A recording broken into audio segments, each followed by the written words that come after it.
आज 1 सप्टेंबर आणि आता नवरात्र चालू होत आहे आणि वातावरणामध्ये मोठा बदल झालेला आहे। आज नाशिक शहरामध्ये 1 सप्टेंबर रोजी सकाळी 6 ते जवळपास 8 वाजेच्या दरम्यान नाशिक शहरात मोठ्या प्रमाणामध्ये धुके दिसून आले। समोरची व्यक्ती देखील दिसत नव्हती, इतके सकाळी पहाटे 5:30 ते 6च्या दरम्यान धुके होते। गाड्यांचा वेग मंदावलेला होता, लाईट लावून गाडी चालवावी लागत होती आणि अतिशय दाट असे धुके। आणि दिवसभर आता सध्या ऊन पडण्यास सुरुवात झालेली आहे।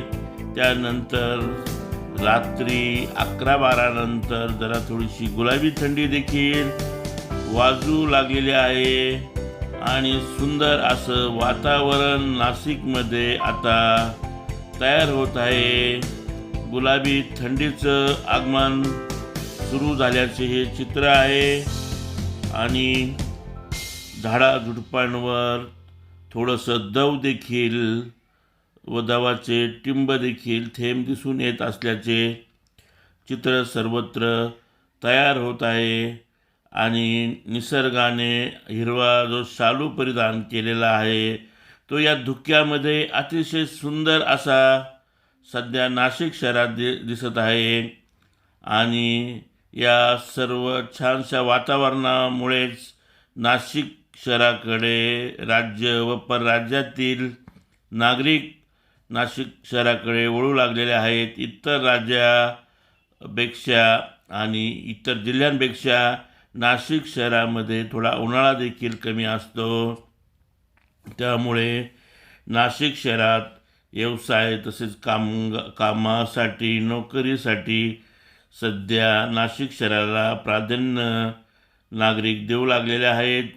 आज सकाळपासूनच नाशिक शहरात मोठ्या प्रमाणात धुके होते आणि या धुक्याचा आनंद अनेक नागरिक मॉर्निंग वॉक करत असताना घेत होते। अतिशय सुंदर आणि छान छान या वातावरणाची सध्या सुरुवात झालेली आहे आणि नाशिककरांनी मोठ्या प्रमाणामध्ये या छानशा वातावरणाचे स्वागत देखील केलेले आहे। नाशिक जनमतवर हे सर्व दृश्य आपण मखमलाबाद परिसरातून बघत आहोत आणि परतीच्या पावसाला आता सुरुवात झालेली आहे। परतीचा पाऊस जवळपास आता जाण्याच्या मार्गावर आहे आणि आता जर का पाऊस झाला तर हा पाऊस विजेच्या कडकडाटासह पुन्हा येऊ शकतो, परंतु गुलाबी थंडीचं आगमन लवकरच होईल असं या वातावरणापासून दिसत आहे।